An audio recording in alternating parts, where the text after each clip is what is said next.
Let's say you've got a budget of $500 or around £600. Should you go for one of the higher end Casios? Or is Citizen the obvious choice at that price point? To find out, I needed something to compare with my existing Casio Oceanus, which I reviewed a few months ago. After several hours of researching, I came up short. My wife then did what wives do best and found the perfect alternative in a matter of seconds. Meet the Citizen CB1070-56L. While the name's a mouthful, it's priced similarly to the Casio, and the spec sheet is near identical too. Thanks to Amazon for covering part of this watch's cost. Both models are affiliate linked in the video description if you want to pick one up, but which one should you pick up? Let's find out right after this message from my partner WatchCrunch. WatchCrunch is a new platform made specifically for better watch discussions. It was built by a group of fellow watch nerds who were tired of the negativity and flex culture propagated on other platforms. Instagram. They wanted to create something more inviting, friendly, and productive. Unlike many old school forums that look straight out of the Stone Age, WatchCrunch has a slick interface that allows for an intuitive and digestible experience.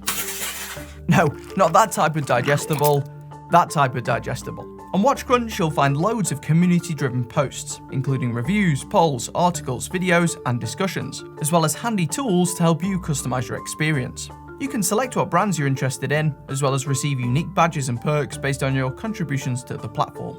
New features are being added all the time, and it's free to use. What are you waiting for? Click the link in the video description. Give it a try, and let me know what you think.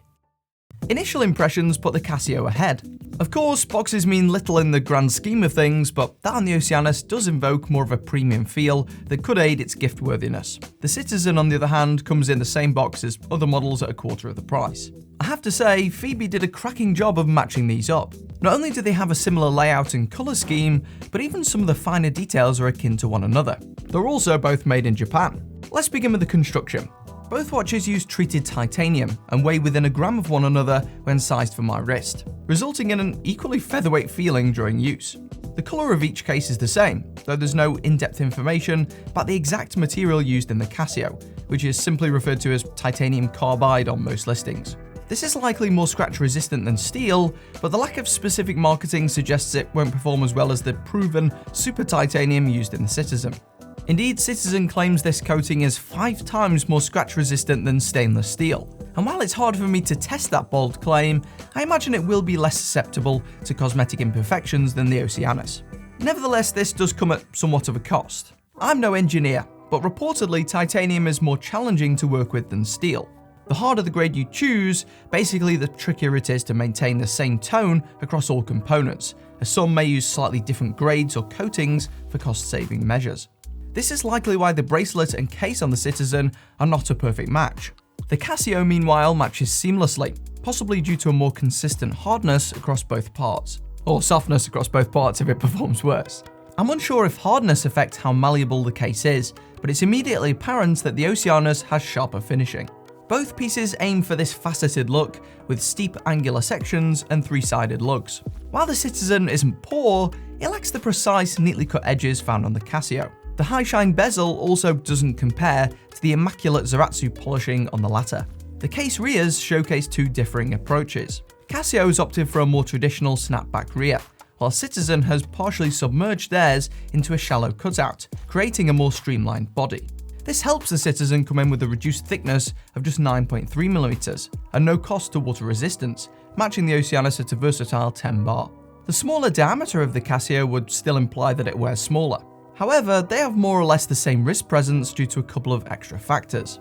Firstly, the Casio has a more expansive dial, which visually inflates it from above. Secondly, the fixed end links effectively push the lug-to-lug length past that of the Citizen, which itself houses a more articulating bracelet. Unfortunately, both watches have a hidden flaw that mars their versatility.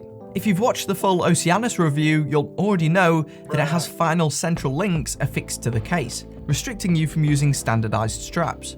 Unfortunately, the Citizen has a similarly frustrating implementation where the whole end link has been machined into the case itself. While this reduces rattling, it again has the downside of not being compatible with your existing straps. In my books, both executions are anti-consumer, as neither watch seems to be styled with integrated links in mind.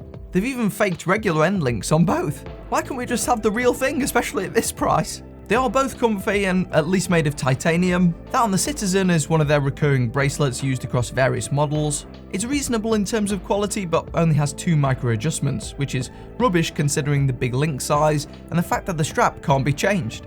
If your wrist falls outside of that narrow adjustment range, you're out of luck.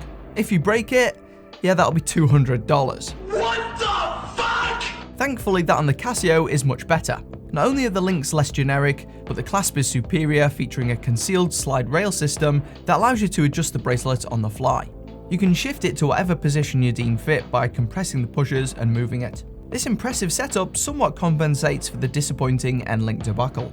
Honestly, I have no idea whether replacement bracelets are even available for this one, as it's a Japanese exclusive JDM model, only importable from retailers like Discovery Japan, and I can't read Japanese.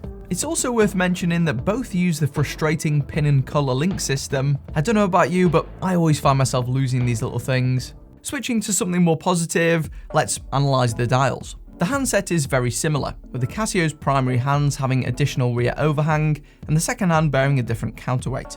While both dials have dark blue themes and homologous layouts due to the movement type, I probably prefer the Citizen's look. It's got a more subdued sunburst, but compensates with a fine honeycomb central portion that adds texture without dominating the aesthetic. The CB1070 also features just a single line of text for the logo, which is cleaner than the triple stacked imagery on the Oceanus. It also has a more regular yet appealing marker at 12 o'clock that fits the theme much better. There are a couple of minor quality control issues on the Citizen. If you've got a keen eye, you'll notice that some indexes are slightly misaligned. Those on the Casio are more accurately placed and have a more complex shape visible through a macro lens, typically indicative of a higher quality product.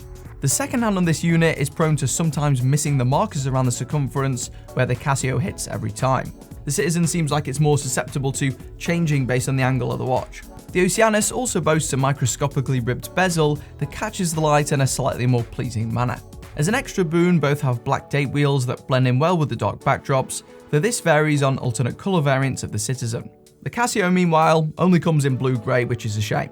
Sapphire crystal is atop both pieces, providing brilliant scratch protection. I really need a proper way of measuring this, but to my eye I think the anti-reflective coating on the Citizen is marginally better, though neither inhibits the visibility or solar functionality of the dials beneath. Indeed, sunlight is all that's needed to power either of these watches. Leave or wear them outside to charge up, and they'll be good to go in no time. They're also radio controlled, so they'll automatically synchronize to the time zone of your choice with unrivaled precision. This movement type necessitates a special button and crown arrangement, the latter operating more like a selection wheel to cycle through various settings. I won't bore you with the full details, but the second hand basically doubles as a pointer, allowing you to select your chosen time zone. Both are easy to use despite the enormous manuals, though the crown on the Citizen is a little tricky to be precise with, as its surface is completely smooth for some reason. I'm a real Casio fanboy, and while I think the Oceanus is a better quality watch, I think I still favour the Citizen in this particular head-to-head. It's slightly less expensive, has a more handsome dial, and is more wearable for my skinny wrist due to the end-link style. To be fair, I'd still take the Casio lineage over both of these, despite its inferior scratch resistance. You can check out that video next by clicking on screen now, you won't regret it.